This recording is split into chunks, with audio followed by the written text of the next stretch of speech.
مستقيم صراط الذين أنعمت عليهم. The fundamental message of the Quran is that you are responsible and answerable about whatever you do. Over 1400 years ago, in the solitude of the cave of Hira in Mecca, a man was meditating and going into the cave time and again. He was moving away from the strife and the inequality that was there outside. And he would go in and he would meditate. And then something really magical happened. Archangel Gabriel appeared before him one day. And he said to him, "Read." Now the man was trembling and he was overwhelmed. And he said, "I'm not learned." And then Archangel Gabriel embraced him and he said, "Read." And what happened then changed the course of history. Archangel Gabriel said to him, "Read in the name of your Lord who created man from a drop of congealed blood. Read, and your Lord is the most generous, who taught by the pen, taught man what he knew not." This is the Surah Al-Alaq. Now, this was the beginning of the Quran. The Quran has changed people's lives. It's provided comfort and it's guided over 1 billion people. And even today, it's highly relevant. So even after the Prophet Muhammad had passed, there was effort made to present the Quran as it is today. So the third Caliph, Usman ibn Affan, he commanded Zayd ibn Thabit, who was a close companion of the Prophets, and also a committee of people, to compile it into a single manuscript. And again, this is something which added to its relevance in our lives today. My question is, why is the Quran relevant today? Something that was written so long ago, how does it continue to inspire people? Welcome to Wellness Curated. This is your host, Anshu Bahanda, and as you know, we're talking about ancient wisdom for modern living, sacred texts, timeless wisdom. Today we have with us a very special guest. We have Dr Zafarul Islam Khan. He's authored and translated 50 books. He's a journalist and he's a leader of the Muslim community. He has studied in India, in the UK, and in Egypt. And he spent 11 years translating the Quran to English. We're very, very delighted to have you here with us today. Thank you for joining us. Thank you. I want you to start by introducing the Quran to us.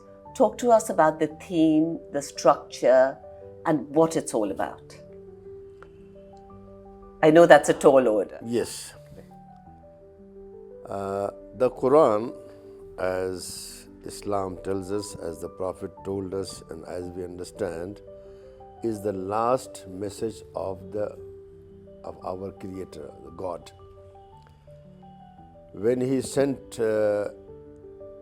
humans to this world, to other earth, the first were, as we call him, Adam and Eve.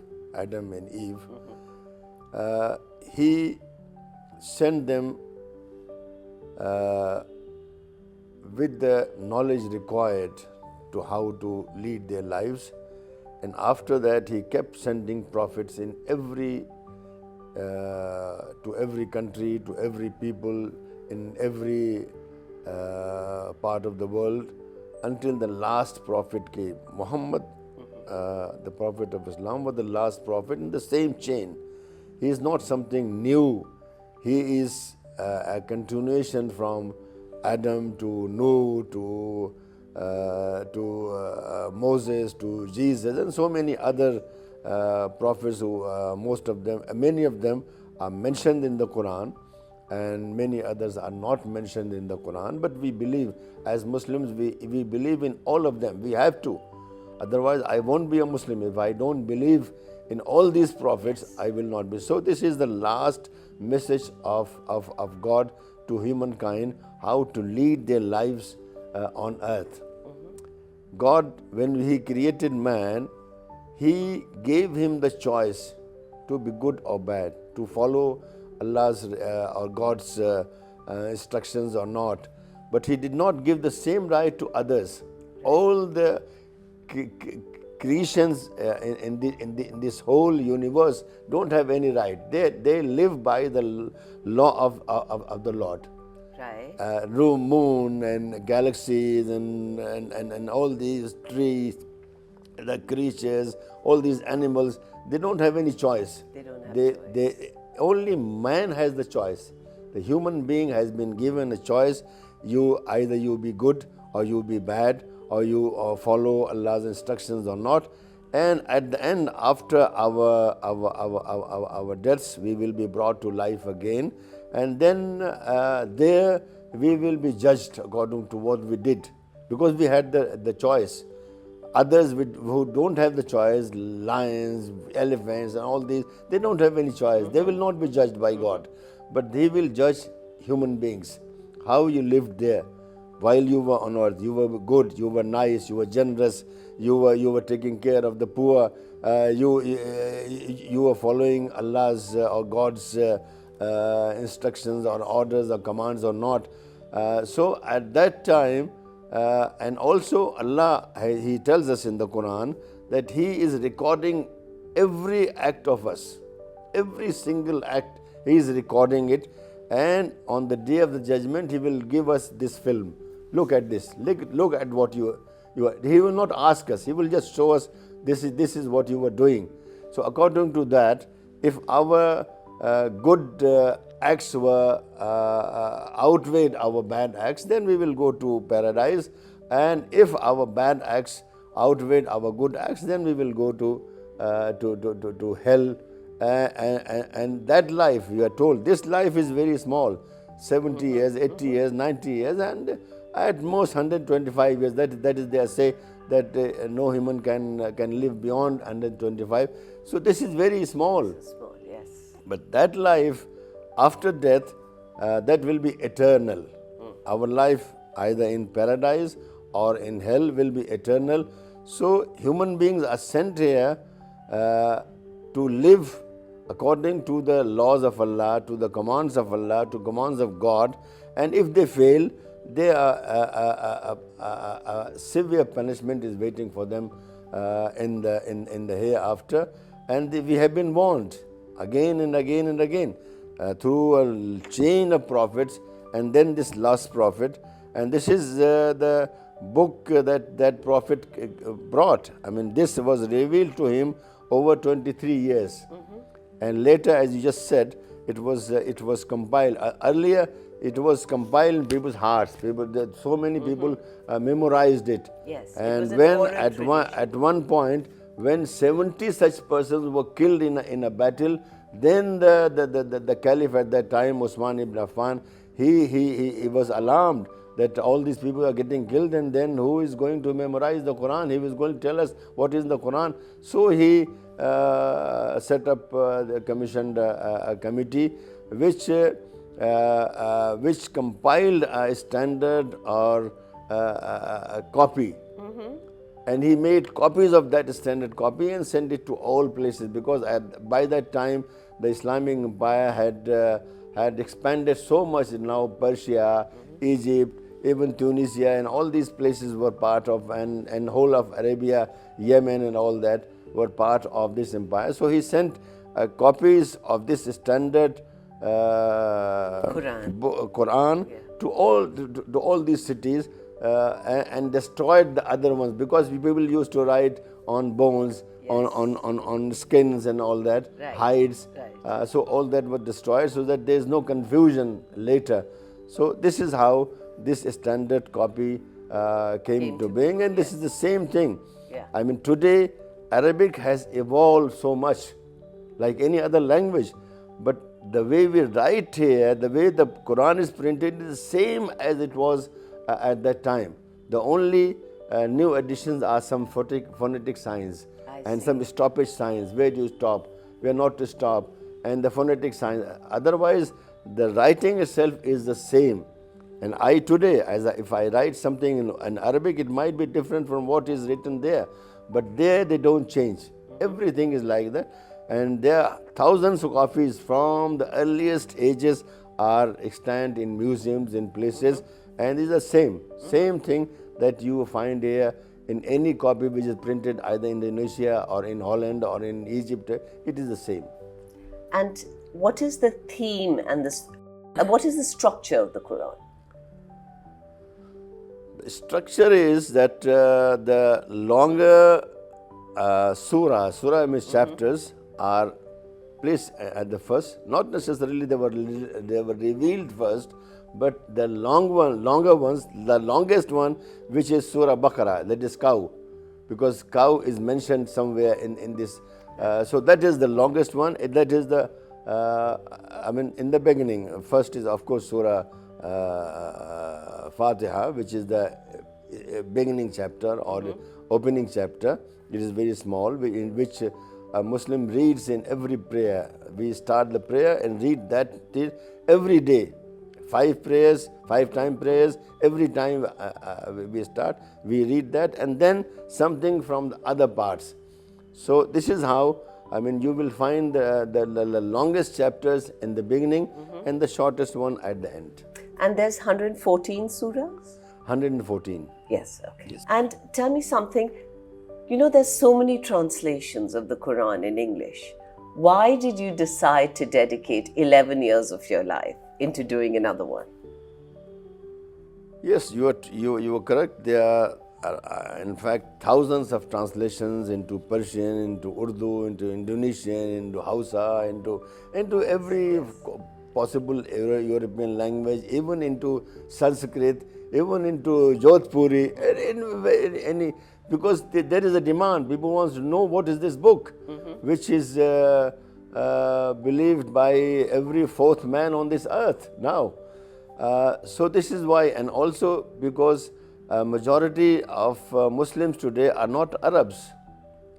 And maybe 70% of Muslims today are not Arabs. Yes. The largest Indian Muslim community or country is Indonesia. They are not Arabs. Yes. Then you have Bangladesh, you have Pakistan, you have India, very large, 200 million in all these 3 states. They are not Arabs. They don't know Arabic. So this is why people started to translate into Persian, because Persian at that time was very much, not only Persia, but very large tracts. Even in India, up to Arakan and Burma, Persia was the official language of the kingdoms. So first they started translating into Persian, and after that, especially in Europe, first they translated into Latin, and after that to other languages, French, English, German and all that, and Persian, Spanish, and even in smaller language like Castilian and all that. In every language you will find translation into Turkish. Urdu, we might be having hundreds of translations into Urdu. So why another English one? The most common and popular translation is by an Indian, Yusuf Ali. Okay. He was an ICS officer, and he was also a learned person. So somehow he started translating, and he translated. But the problem is that he was not a great scholar of Arabic. It's very important that you know the language from which you are translating, and you should be, such knowledgeable that you should understand the smallest issues in a word or in a verb, and the or so he did it, and for a very peculiar reason, it became very popular. That Saudi Arabia adopted it. I see. And they started printing copies and distributing all over the world, millions of copies. Saudi Arabia, at some time, maybe it's from 40s to maybe until last 10 years ago. After that, they stopped. So this is how this translation got available everywhere for those who read English. At that time I was working in London in the Muslim Institute in London, and I was a research fellow there, and we used to hold conferences, print papers, books and all that, and it was my job to get verses, Quranic verses translated into these reports or into these books, and the obvious choice was to look at Abdullah Yusuf Ali. Right. So every time I looked at it, I was not pleased with the translation. I think it's not a correct translation. It's not a very good translation. My own background is that after studying here in India in madrasas, I went to Egypt in Al-Azhar University, which is foremost institution of Islamic learning. So I can claim that I know Arabic very well, like Arabs. I mean, they themselves say that he is like an Arab. So this is how, whenever I opened that translation, I was not pleased. You weren't satisfied. Not was pleased. Yes. So I kept thinking that someday I am going to correct this translation. But somehow I did not find time. In 2010, I performed Hajj, pilgrimage to Mecca with my wife. And there in the house of Kaaba, in the sacred mosque there, I decided that when I go back, then I will start this. Right. So this is how I came back, and from 2011 on I started this work. But at that time I was busy in other works. I was correspondent of some newspapers, and also I had my own newspaper, the Milli Gazette. So I did not have full, could devote full attention to it, but I kept doing it. Then during COVID time, about over 3 years, I did not do any other thing. Oh, you I turned stopped in the even reading newspapers. Right. Totally devoted from morning to midnight. I did it.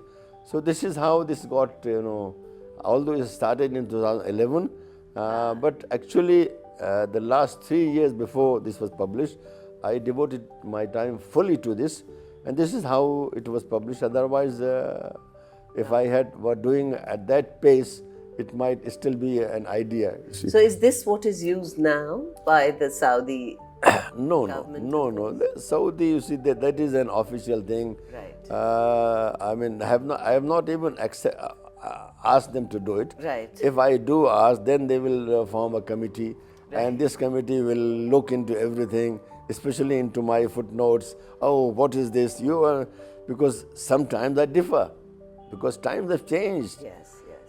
Sometimes I differ, like the question of hijab, for instance, like the question of... But even Saudi is changing in the question of that. Well, now they're changing, but their sheikhs, their religious scholars are not changing. Right. I mean, they are still very rigid.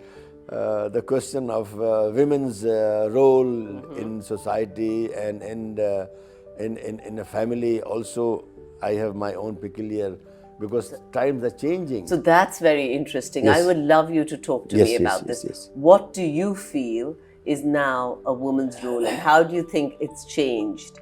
Because a lot is, like you said, a lot depends on the interpretation. Yes. The same thing can be interpreted in innumerable different ways.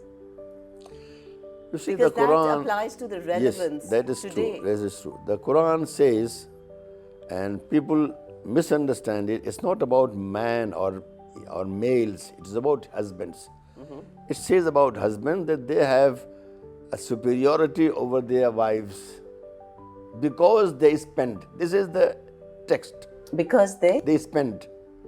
They spend on the family. Okay. Because they earn, they spend. Because they're the people who earn, Yeah, the bread earners. They earn and they spend.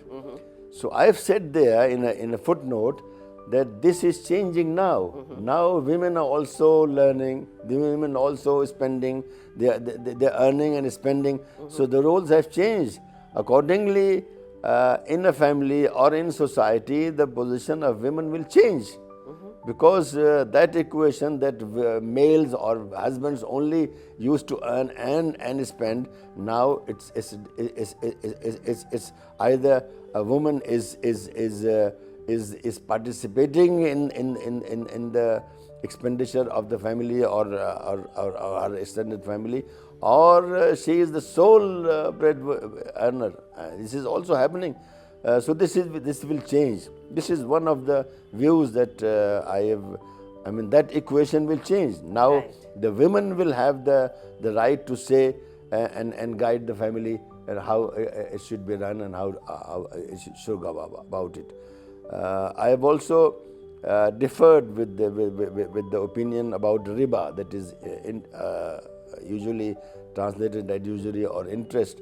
I have said that the times have changed, the currency has changed. Now there is no gold standard. So now what is riba? Will you explain riba to us? Riba is riba in Islam. Riba is usury or interest. You cannot give money to somebody and take an excess amount, including the capital. I mean, if you give somebody 100 pounds and you demand him to pay you 110 pounds at the end of the year, it's wrong. It's not allowed. This is the normal procedure. But I have shown in that very, I mean, in a summary, because otherwise it would have been very, very large, that times have changed and gold standard has changed. Now there is inflation. Earlier there was no inflation, and we have got evidence that over centuries the prices used to be static. In the earlier, I mean, in the Middle Ages and before Middle Ages, the prices were the same in terms of gold and silver. Now it is changing. Every year, if you buy something for $100 or pounds today, after a year you will be paying 120 or maybe 130 or maybe even more than that. So times have changed, and this is why we must look at it again at this issue. So I have not delved too much on that, because otherwise there will be a very big problem about that. But I have mentioned that this is an issue that the scholars should sit and solve. Okay. Zaid ibn Thabit did compiled it into one manuscript. Yes. Right? How has that inspired your work? The fact that it's one manuscript and his things that he did. Because, you know, we hear so much about Prophet Muhammad, but we hear much less about him. No, Zayd ibn Thabit was not a very important person. Right. He was a companion and he was a memorizer. And I should think that he would have been a very good memorizer. But there were many others, as I just mentioned. In a certain battle, 70 such people were martyred or killed. So there was a fear that if all these people get martyred, because the wars at that time were very frequent, so a committee was formed, and what he did, he got whatever was written, especially from the one of the wives of the Prophet, Hafsa. She had a very standard kind of copy. He got it, and then also got this committee people, and they agreed on a certain text, a master copy, and then destroyed all other copies, very small copies, parts of chapters, chapter, 2 chapters, then 3 chapters on a hide, on a skin and all that. So that was a great service actually. Otherwise, there will be so much dissension and so much problem in the Muslim world. The caliph, the third caliph, that was just only about 15-20 years after the Prophet's death, that is, got a master copy made and sent to all places. So now we have that only that copy, and fortunately, one of these copies is still exists today in a Russian museum. It was in Kazan. It is still preserved, and it has the drop of blood on it, because he was reading the last caliph. Third caliph, Osman ibn Affan. He was reading it while he was killed by rebels. Oh wow! Yes. So, Dr. Khan, in today's world, with everything that's going on, what would you say is the fundamental message of the Quran? The fundamental message of the Quran is that you are responsible and answerable about whatever you do and will be judged accordingly. If you are really engrossed in and you've really learnt what it is, then you will be a very responsible person, a very peaceful person. You will not harm anyone, not even animals, not even an ant, not even, anything, not even the environment, not even, these rivers, ocean and all that. You will live as a very responsible person, taking out of it only what you need. A Muslim is not allowed to even slaughter an animal if he is not going to eat its meat. Not allowed. Right. But people are doing anything. I'm not saying that every Muslim is conscious, but if you are really conscious, you will lead a very, very responsible life. Good to yourself, good to your family, good to your society, good to your country, good to humanity. That is the real spirit of Islam. Be a responsible person. So that, what Yes. you're telling me about be a responsible person, and you'll be judged for everything that you Yes. do, good, bad. Yes. That's making me think of the Hindu law of karma, Yes. of the cause and effect. Yes. That every action has a reaction. Yes.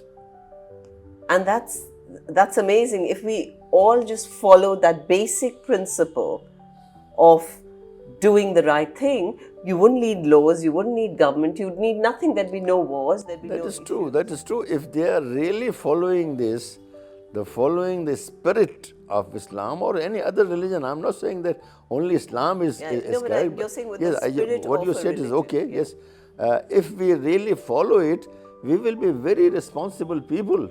In Islam, we don't believe in karma in that sense that you will get born and reborn and reborn and reborn again. It is just one birth, this birth, and then the next birth will be after death. That is called resurrection, day of resurrection, or called day of judgment, when we will be judged according to our actions here, good or bad. And if we had done enough good works, then God will send us to paradise. And we have done enough bad works, bad actions or whatever, injustices and all that, then we will be sent to hell. And so this is how it works if it's really a real good Islamic society. Right. But usually it is not. It usually is not.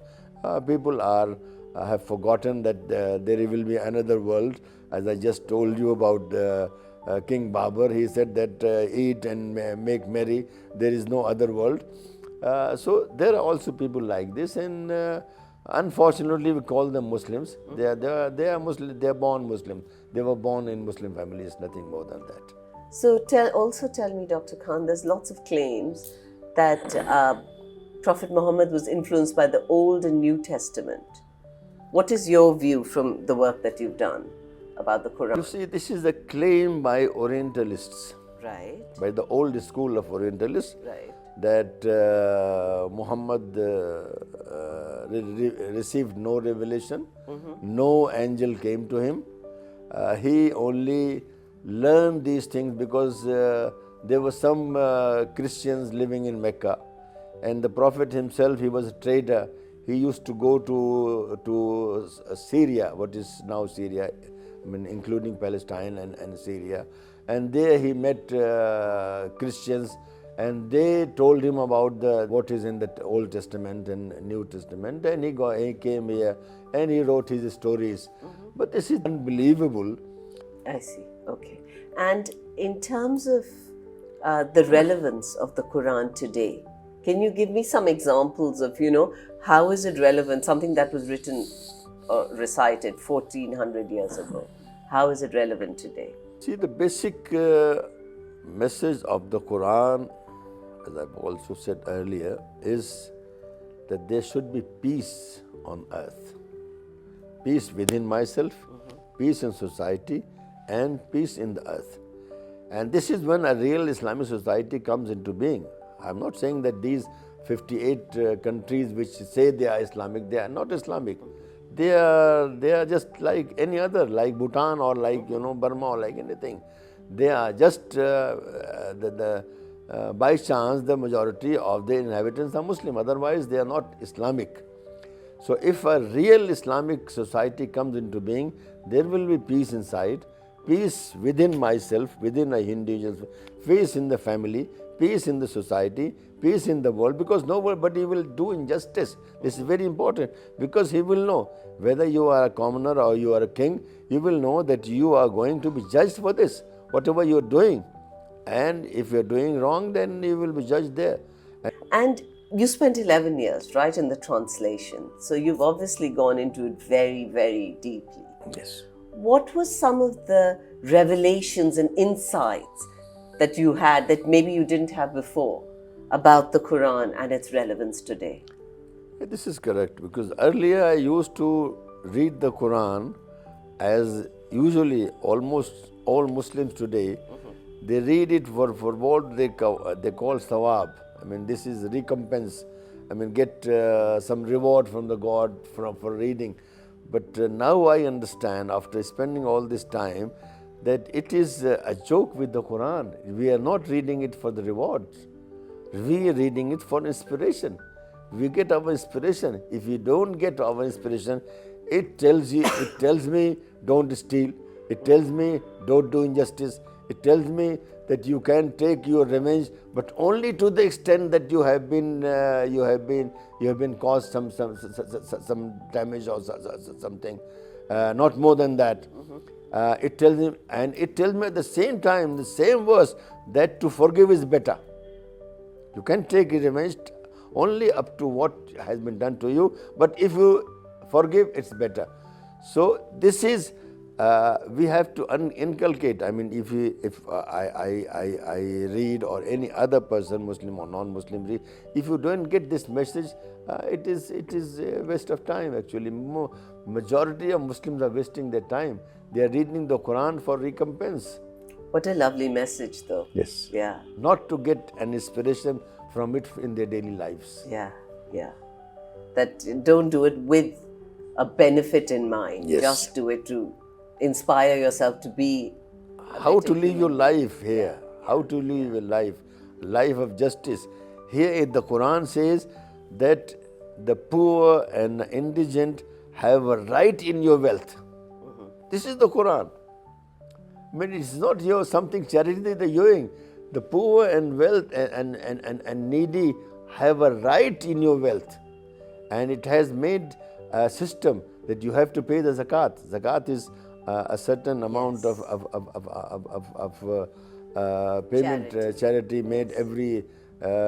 Actually, charity is not a good word. This is the kind of duty that you have to do it for the poor. to look after humanity. Yes. And the Quran says that the wealth should not keep revolving within the wealthy, within the rich.